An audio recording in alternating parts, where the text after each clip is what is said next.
Support for Up to Date is provided by Geisinger, providing world-class care for our community, here where it matters. It's Monday, August 10th, and I'm Kat Bolus, back to start another week of Up to Date. Here's what's coming on Up to Date. Another Northeast Pennsylvania connection to the first American Pope, Pope Leo XIV. And have you ever wondered what secrets lie beneath Hazleton? That's a question WVIA producer, director, and editor Tim Novotney has been digging into for more than a year. Sarah Scinto sits down with Tim to discuss his newest documentary for WVIA. But first, voters in the region's two most populous counties may soon have a chance to stop their public officials from trading stocks based on insider information. As Boris Krauchenuk reports, a progressive group is pushing for a public vote on the bans in Luzerne and Lackawanna counties.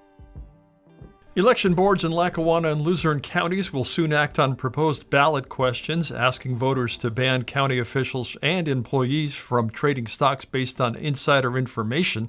The election boards are scheduled to meet over the next 2 weeks. Action Together NEPA, a progressive group, got more than 40,000 people across the two counties to sign petitions to get the Home Rule Charter amendments before voters in the November 3rd election.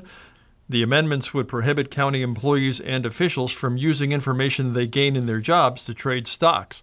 Action Together's leader, Alicia Hoffman-Mirilovich, said the group found a lot of voter enthusiasm for the bans from people in both parties. It is exciting to see that there is just such a groundswell of support, and it shows how important this issue is to people of all political affiliations. Jennifer Partika, a Lackawanna County resident who was part of the petition drive, said the bans are common sense. I think that it's time we all kind of start expecting public service from our public servants, right? So I guess, I feel like that might have been kind of what motivated, so much engagement. I'm Boris Krauchenuk, WVIA News. What would you say if you met the Pope? WVIA's Roger Dupuis explains how one area college president reacted recently when he was face-to-face with the pontiff in Rome. The Reverend Joseph G. Marina met Pope Leo XVI this summer while visiting Italy with fellow Jesuit educators from around North America. Marina followed the instructions he was given and kept the greeting brief. So I just said to him, Holy Father, my name is Joe Marina. I'm the president of the University of Scranton. And then I added, we're not too far from Villanova. The first American-born pope earned his bachelor's degree from Villanova University in suburban Philadelphia. Marina's reference hit the mark. He laughed and he said, oh, I know Scranton. That was just great, And so the actual personal encounter was that brief. Marina met Pope Leo during this year's Association of Jesuit Colleges and Universities President's Pilgrimage to Rome. The purpose of the gathering was to discuss the challenges facing humanity and higher education. Marina was deeply appreciative of the pontiff's remarks. This wasn't a template speech. This was something that was true to Jesuit higher education in the contemporary world, in what we're trying to deal with right now. Marina said it was a meeting he will never forget. I guess the word is surreal, but I'm not even sure that captures it. I can still remember my heart racing as I was waiting for my turn to shake hands with him. Roger Dupuis, WVIA News.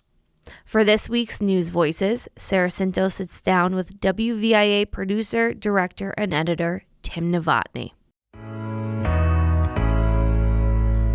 Hello and welcome to News Voices, your weekly look behind the scenes at WVIA News. I'm Sarah Scinto. Thanks for joining us. What secrets live beneath Hazleton? That's a question WVIA producer, director, and editor Tim Novotney has been digging into for more than a year. His documentary, The Secrets Beneath Hazleton, debuts on WVIA TV next month, but Tim is here now to talk about it. Hi, Tim. Hey, how's it going? Great. Thank you so much for being here. So we're very excited for the broadcast debut of The Secrets Beneath Hazleton. So let's go behind the scenes a little bit. Ooh. How did you become interested in this topic? I became interested in the topic when I was a kid. I had a friend who moved into Hazleton. I didn't really know much about the history of Hazleton, and he said, you got to come over and check out this new apartment that we got. Long story short, we went into the apartment. He took me down into the basement of the apartment building. There was a door that led to these underground tunnels. We didn't know what they were. We attempted to go in them, but we couldn't find flashlights, so we brought candles. The air in the tunnel blew out the candles, and then we realized we probably shouldn't be exploring this without flashlights. Yeah. He only moved out a few months later, and I never got to explore the tunnels. And so when I moved out of the area and then eventually back into the area, and I started working here at WVIA, they said, is there any short documentaries you want to work on? And I said, yes. And they said, well, what is your topic? And I said, I want to do about the underground city below Hazleton, because that moment was always ingrained in my brain. And I always wanted to see what was under there. Yeah, hard to forget something like that, right? So this did start, like you said, as a 10-minute short take, as we call them here. Now, how were you able to expand this into a full documentary now? First and foremost, the short take blew up. A lot of people loved it. They shared it. And a lot of the comments said we want it to be longer. 10 minutes isn't long enough to touch on this topic. And to do so, obviously, we're public media.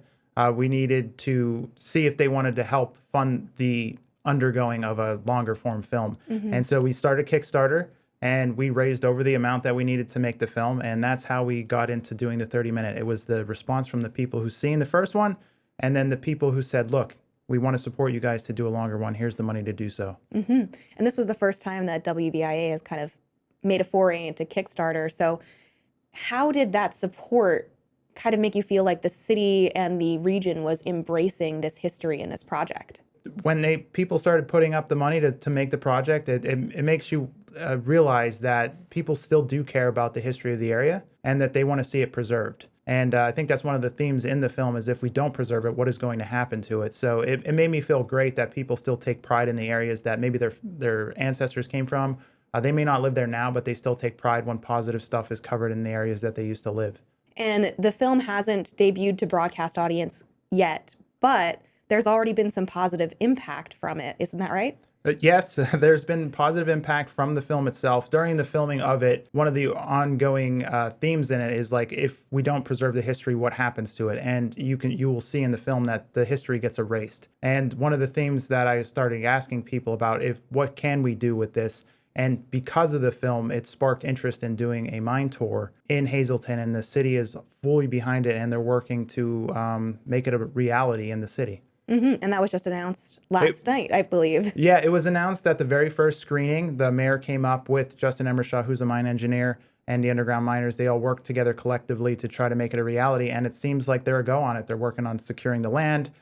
They working on securing the underground, because if you can get the land on top, but you also have to get permission to go land underneath. But yeah, they want to make one of the best mine tours in the region now because of it. Now, we only have a little bit of time left, but as a director, how did that make you feel to already see some impact from your work? It's one thing to make a film, then you're really anxious to see and hope people will watch it. And when people watch it, the second thing you want is for them to enjoy it. The last thing is to change people's view on how they view things and want to do something about it. So it's a really surreal experience. Well, you can catch the broadcast premiere of The Secrets Beneath Hazleton on September 21st at 7 p.m. Tim, thank you so much for being here. Thank you, and you better watch it.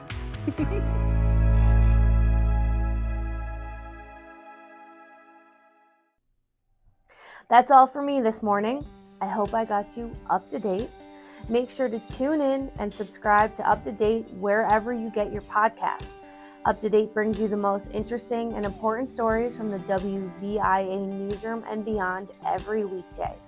And as always, for more news from the WVIA News team, visit WVIA.org.